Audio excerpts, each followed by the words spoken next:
The gunshot echoed in my ears. But what truly shattered me in that moment was the horrifying truth. My entire childhood, every cherished adventure day, had been nothing more than a flimsy cover for my father's crimes.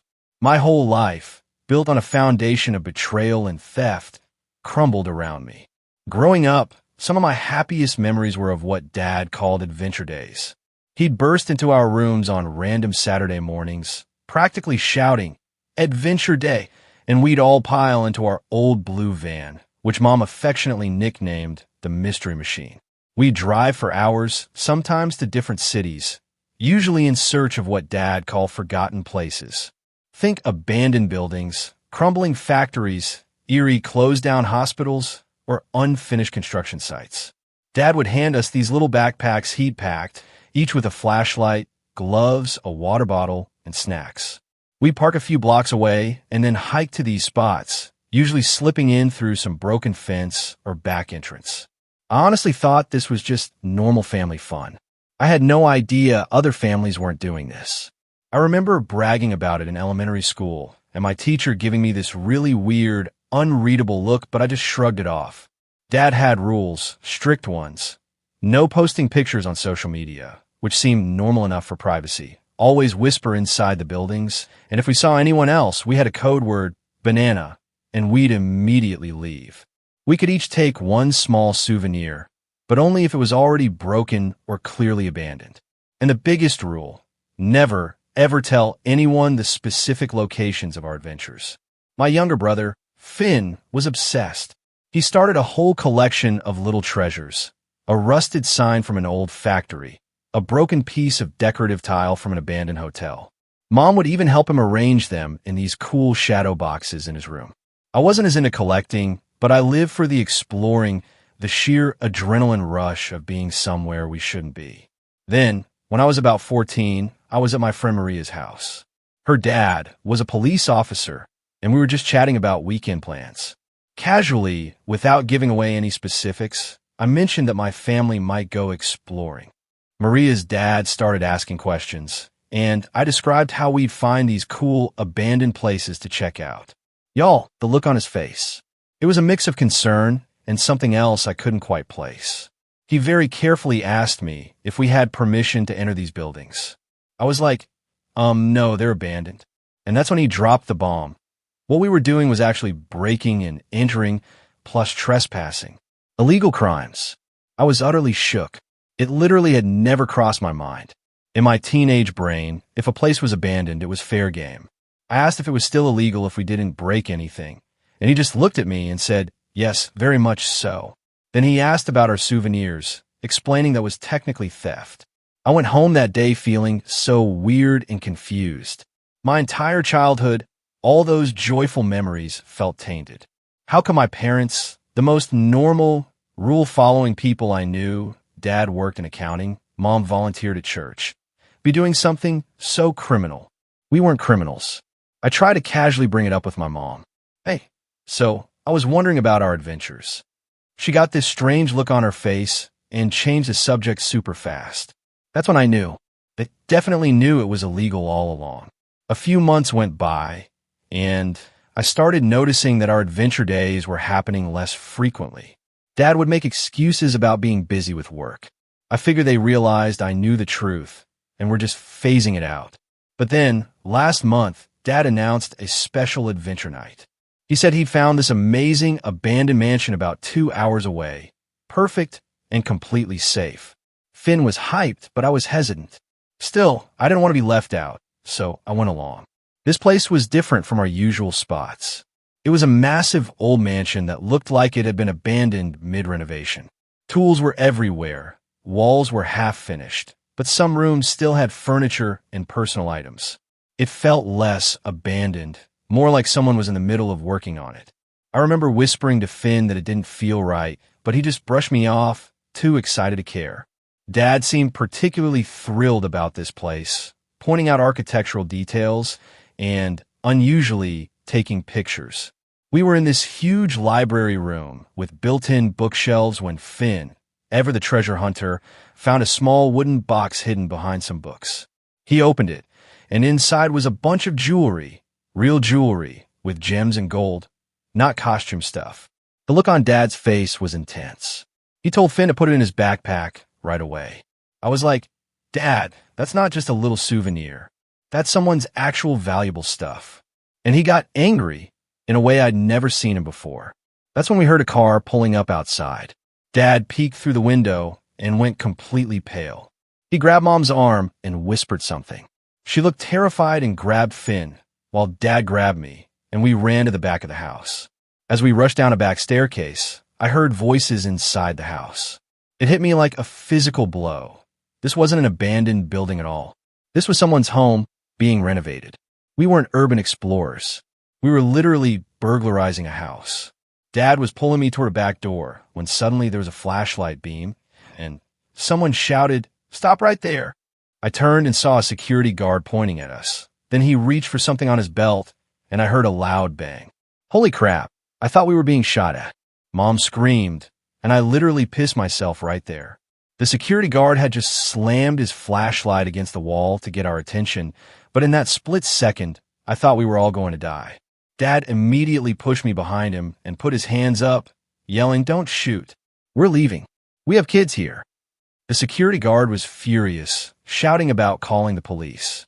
Mom was crying, and Finn looked like he was going to throw up. The guard made us all sit on the floor while he called for backup.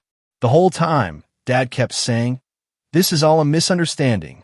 We thought this place was abandoned." But the guard wasn't buying it. He kept pointing at our backpacks, demanding, "Then what's in there?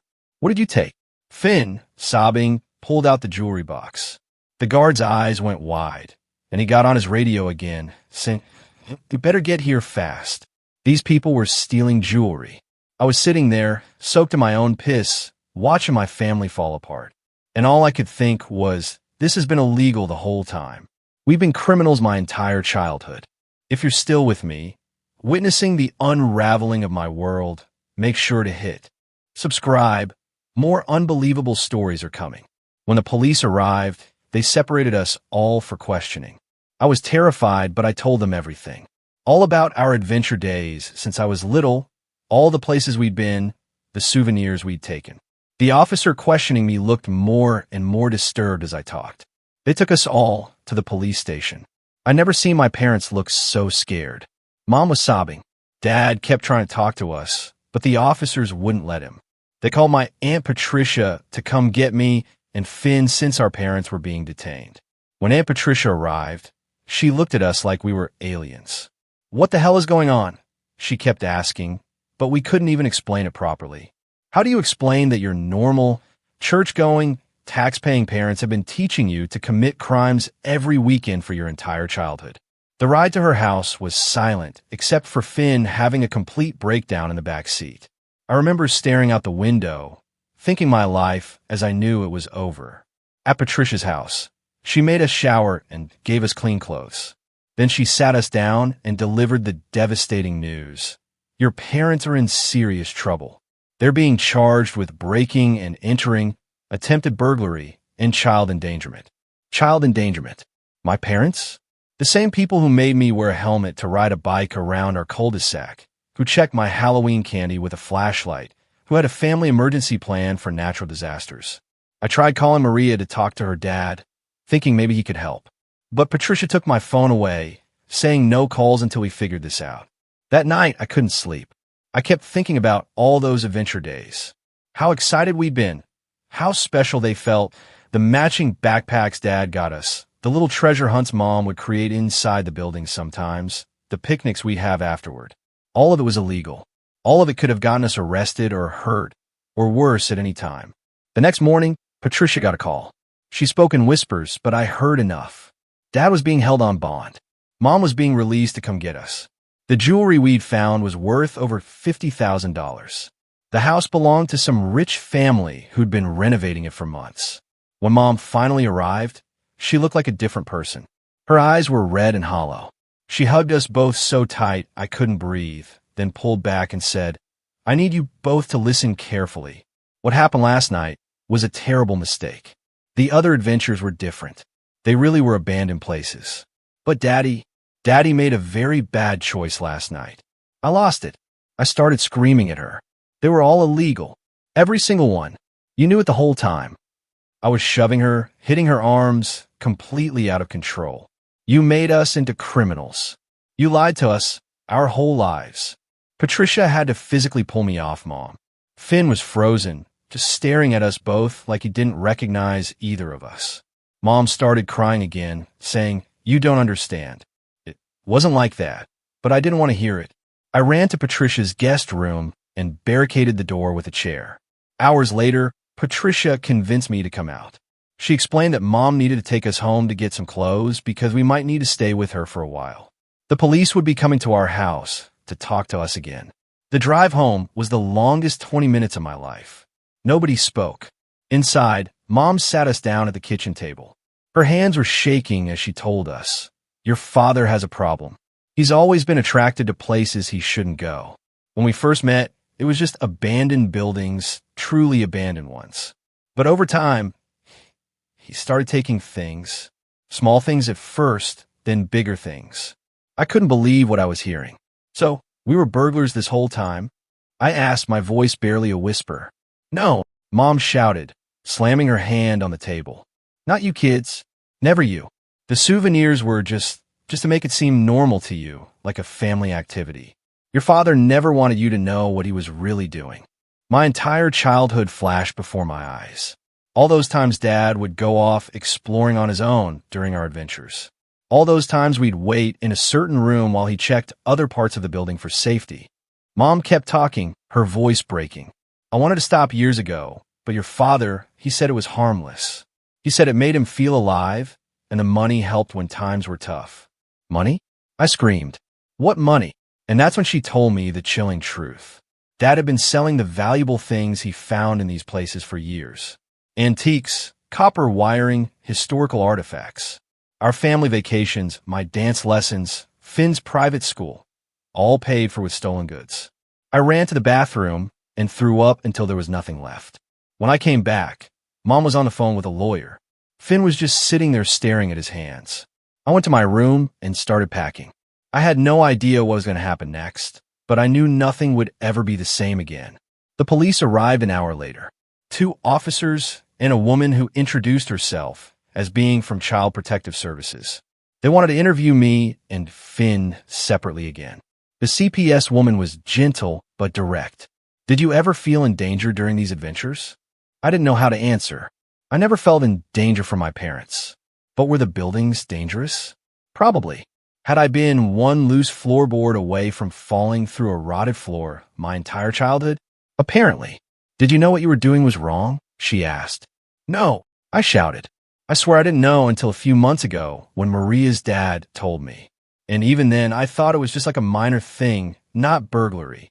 She wrote everything down, asked about other suspicious activities in our home, asked if Dad ever made me keep other secrets. It was horrible. They were treating him like some kind of monster. When they were done, the CPS woman told Mom that Finn and I could stay with her for now, but there would be follow-up visits and a court hearing to determine if we were at risk. The morning after we were caught in that mansion, the police showed up at our house with a search warrant. I'm not talking about 1 or 2 officers. There were 5 police cars outside our house, and our neighbors were all just standing around watching like it was some kind of sick reality show. Mom tried to act calm, but her hands were shaking so bad she could barely unlock the front door. As they started searching, this detective sat us down in the kitchen and explained that Dad had been doing this for years, way longer than I realized. The adventure days were basically his cover for a much larger operation where he'd scope out places, determine if they had valuable items, and then come back later alone to take them. The detective kept asking us what we knew, and Mom kept insisting that Finn and I were completely innocent. But then the detective pointed to all of Finn's shadow boxes on his bedroom wall and asked, "And what about these?" Finn completely lost it. He started screaming that they were just souvenirs, just little broken things nobody wanted. When the detective started taking them down to bag as evidence, Finn literally lunged at him. Mom had to physically restrain him while he sobbed hysterically. I just stood there watching my brother have a complete breakdown over stolen property that he didn't even realize was stolen. The police started identifying items all over our house. That antique mirror, a grandfather clock in the dining room, even this old record player Dad gave me for my birthday last year. All of it was stolen. I couldn't even look at my own bedroom without wondering if everything in it was the result of some crime. Aunt Patricia came over during the search and practically dragged Mom into the backyard. I followed them because I needed to hear whatever they were going to say. Patricia was livid, like I've never seen her before. She got right in Mom's face and was like, "How could you let this happen? How could you drag those kids into this? What kind of mother are you?" And that's when Mom finally broke. She just collapsed onto the patio chair and told us everything. Apparently, Dad had always been into urban exploration, even before they met. But it was just truly abandoned places. Then after they got married and started struggling financially, Dad lost his job when I was about 4. He started taking small things to sell. Mom said she confronted him about it, but he convinced her it was harmless. Just items from truly abandoned places that no one cared about anymore. But it escalated. By the time I was 10, he was specifically targeting vacant properties that still had valuable items inside. The Adventure Days started as a way to normalize it for us kids, to make it seem like a fun family activity instead of, actual crime. Mom said she wanted to stop so many times, but by then they were dependent on the extra income. My dance lessons, Finn's soccer team, our family vacations, all paid for with stolen goods. I just stared at her, completely disgusted. "So, you're telling me that everything in our life is basically built on theft? That every happy memory I have is funded by crime?" Mom couldn't even look at me. Patricia put her arm around me, but I shoved her away. I didn't want comfort. I wanted the last 15 years of my life back. When the police finally left, they took boxes of stuff from our house. Mom wasn't arrested, but they said she needed to come in for more questioning. We couldn't stay at the house. It was still technically a crime scene. So, Patricia took us back to her place. The next day at school was brutal. Word had already spread somehow, and everyone was staring at me and whispering. My friend Maria tried to act normal, but even she seemed uncomfortable. During lunch, this girl Teresa, who I'd never even talked to before, came up to my table and was like, "Is it true your dad's a professional burglar? My mom says your whole house is filled with stolen stuff." I lost it. I slammed my hands on the table and screamed at her to mind her own damn business. The cafeteria went completely silent. I grabbed my backpack and stormed out, skipping the rest of my classes. I just walked around town for hours, looking at all the buildings and houses and wondering if Dad had broken into any of them. When I finally went back to Patricia's, Mom was there waiting. She'd been released after questioning and was allowed to see us, but she couldn't take us home yet. She tried to hug me, but I couldn't even stand to be touched by her. Finn, on the other hand, ran straight into her arms, sobbing about how they took all his collections. That night, Mom sat us down and told us that Dad's bail had been set. It was high, like ridiculously high, but they were trying to get it reduced. In the meantime, we needed to prepare ourselves for what was coming next. Dad was facing multiple felony charges. Our house might need to be sold to pay for legal fees and restitution. We might have to change schools. The Child Protective Services investigation was ongoing.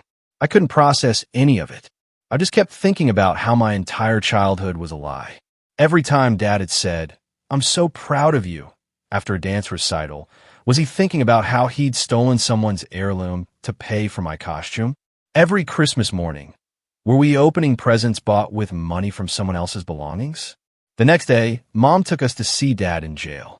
I didn't want to go, but Patricia said I needed closure or whatever. The jail was nothing like in movies. It was this depressing, sterile place with fluorescent lights that made everyone look sick. When Dad walked in wearing an orange jumpsuit, I literally didn't recognize him at first. He looked 10 years older. He tried to act normal, asking about school and if we were okay staying with Patricia. Mom kept the conversation light, but I couldn't play along.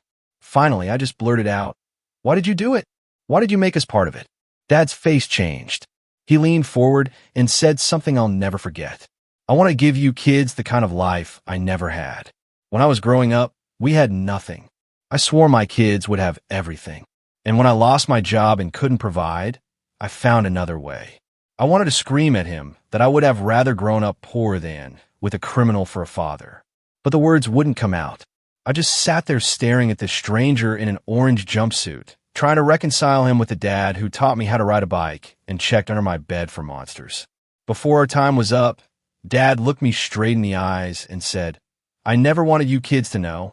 The souvenirs, the adventures, that was supposed to be the fun part. The rest of it," he trailed off, and for the first time, I saw real shame in his eyes. On the drive back to Patricia's, Finn asked Mom if we could get Dad's bail reduced if we returned all the souvenirs we'd collected over the years. Mom just started crying silently, which made Finn cry too. I stared out the window, feeling nothing but this hollow ache where my family used to be. When we got back, I overheard Patricia and Mom talking in the kitchen. Patricia was saying something about how the police had connected Dad to at least 7 other break-ins in 3 different counties. Mom kept repeating, "He said they were abandoned. He promised me they were abandoned." The next morning, I woke up to Finn rummaging through my backpack. When I caught him, he had this guilty look on his face. "What are you doing?" I demanded. He mumbled something about looking for his charger, but then I noticed something shiny in his hand. It was a small gold locket, one I'd never seen before. When I grabbed it from him, he broke down crying and admitted he'd taken it from Patricia's jewelry box. "It's just like the adventures," he sobbed. "I just wanted something normal again." That's when it truly hit me. Dad hadn't just stolen objects. He'd stolen our sense of right and wrong. It's been many years since my first post, and I honestly thought I'd moved on from all of this. But some wounds never fully heal, I guess. Dad got released from prison 3 weeks ago, and everything I thought I'd resolve about our family's past has come flooding back. For those who need a refresher, when I was 15, I discovered that our family's adventure days, exploring abandoned buildings, were actually my dad's cover for breaking and entering and theft. He went to prison for 5 years. We lost our house and my mom, brother Finn, and I had to rebuild our lives from scratch. The last few years haven't been easy. We eventually moved out of that depressing apartment into a slightly less depressing townhouse when Mom got promoted at the dental office. I worked through high school and managed to get enough scholarships to attend community college, then transferred to State University, where I'm finishing my degree in psychology. Yeah, having a criminal father and a klepto brother definitely influenced that choice, LOL. Finn had a rough time through high school. He got caught shoplifting twice, which was terrifying given our family history.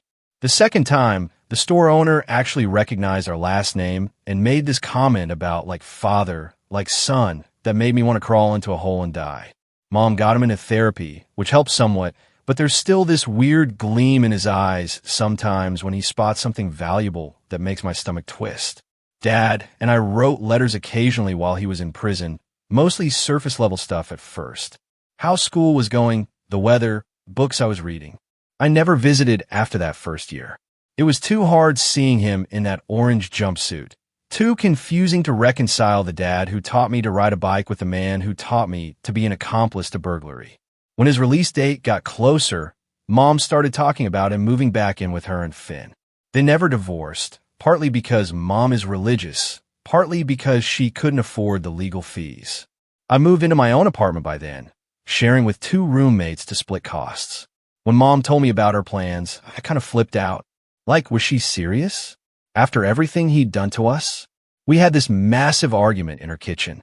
I kept asking if she'd forgotten how he destroyed our lives, how we'd lost everything, how she'd had to work double shifts for years just to keep a roof over our heads. She got this look on her face I'd never seen before and said, "William paid his debt to society.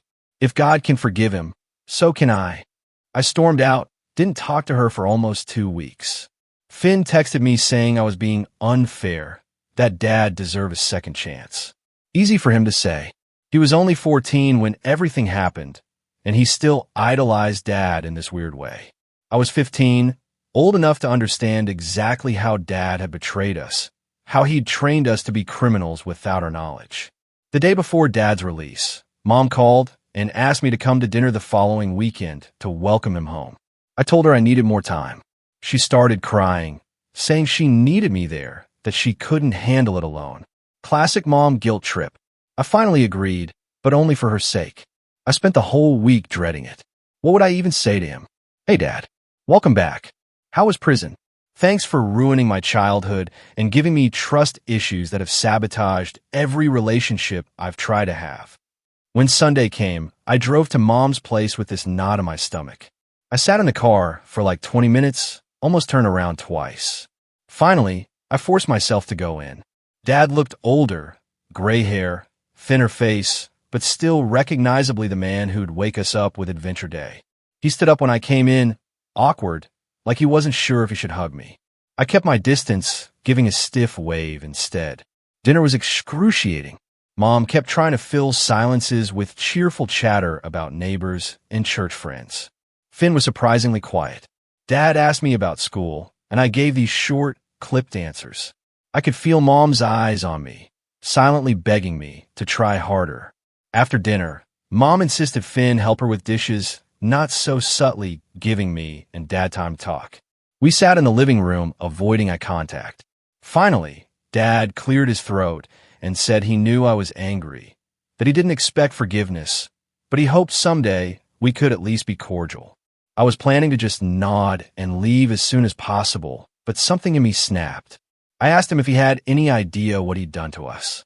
Not just the financial stuff and losing our home, but how he'd twisted our sense of right and wrong.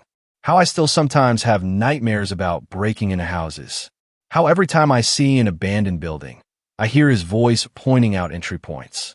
How I double-check myself constantly, afraid I've inherited whatever made him think stealing was okay. He sat there taking all in, his face getting more pained with each word. When I finally ran out of steam, he looked down at his hands and said something I wasn't expecting. He told me that in prison, he'd had a lot of time to think about why he did what he did. That his own father had been dirt poor, always scraping by. And he'd grown up feeling like the world owed him something. When he lost his job, all those old feelings came rushing back. The desperation, the resentment toward people who had more than him. But the adventures, those were real, he insisted. He really did love exploring those old buildings with us, teaching us about architecture and history. It wasn't all a cover for his crimes. He just compartmentalized, told himself that what we did as a family was separate from what he did alone. I didn't know what to say to that. The next morning, I woke up to a text from an unknown number. It was Dad, asking if we could meet for coffee. Mom had given him my number. I was annoyed at first, but decided it might be better to talk somewhere neutral, away from Mom's hopeful eyes and Finn's hero worship. We met at this little coffee shop near campus. Dad was already there when I arrived, nervously fiddling with a napkin. He brought a small, worn notebook with him. When I sat down, he pushed it across the table, explaining that it was a list he'd made in prison. Every place he could remember breaking into. Everything he'd taken. He'd already given it to his parole officer as part of making amends. I stared at the notebook, not touching it. The idea of seeing all his crimes listed out made me feel physically ill. Instead, I asked him why he was showing me this. He said he wanted me to know he was done hiding things, done compartmentalizing, that transparency was part of his recovery. Recovery? Like he had a disease. Maybe he did. I asked if he really thought he could just list everything out and be forgiven. He shook his head, saying he didn't expect forgiveness, especially not from the victims. He just wanted to be honest with me. I finally opened the notebook. There were so many entries spanning years, places I recognized from our adventures, and many more I didn't.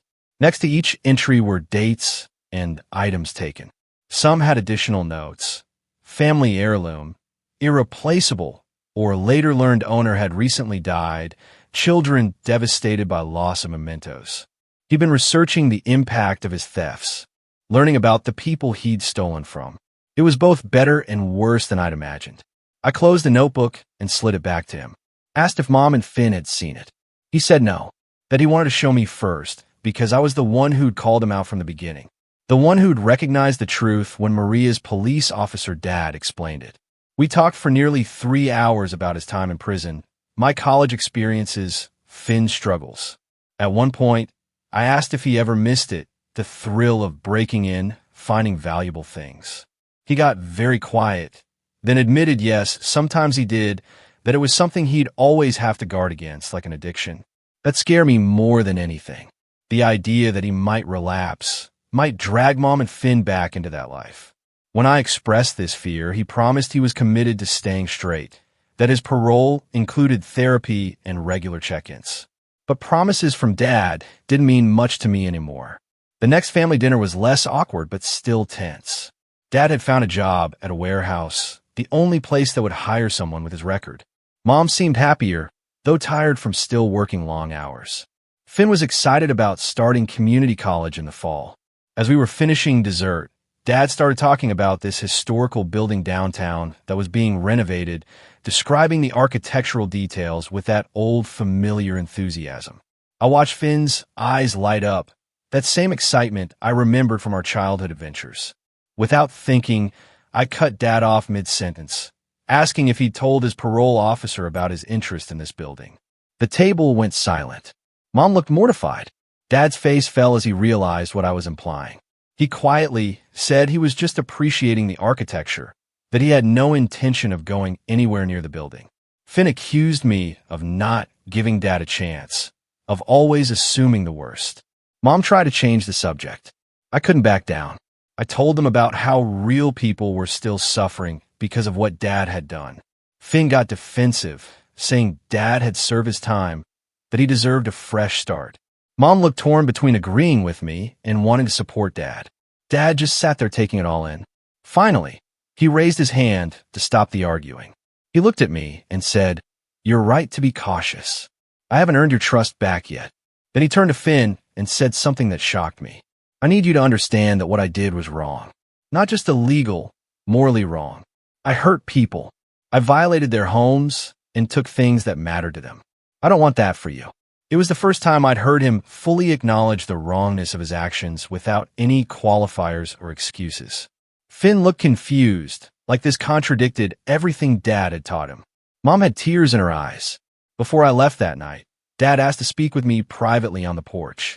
He asked for my help with Finn, said he was worried Finn had romanticized his crimes, that he needed to understand the consequences. I was torn. On one hand, I was still angry with Dad, still didn't fully trust him. On the other, I was worried about Finn too. I agreed to help, but made it clear I was doing it for Finn, not for him. Over the next few weeks, a tentative new normal emerged. Dad attended his therapy and parole meetings. Mom seemed less stressed now that there was a second income. Then came Dad's first parole violation.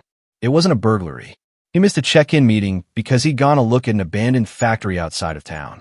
He wasn't breaking in, just looking, but he'd crossed county lines without permission and missed his appointment. His parole officer gave him a warning, but it sent Mom into a panic and confirmed all my worst fears. When I confronted him about it, he got defensive, saying he wasn't doing anything wrong, just looking at the building from the outside. I asked if that's how it started before, just looking, and he didn't have an answer.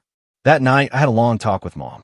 I told her she needed to be realistic about who Dad was, about the possibility that he might never fully change. She listened without interrupting, which was unusual for her. When I finished, she admitted she'd been having similar thoughts, that she'd noticed Dad looking at buildings in that old calculating way. For the first time, Mom and I were truly on the same page. She asked what I thought she should do, and I was honest. I didn't know.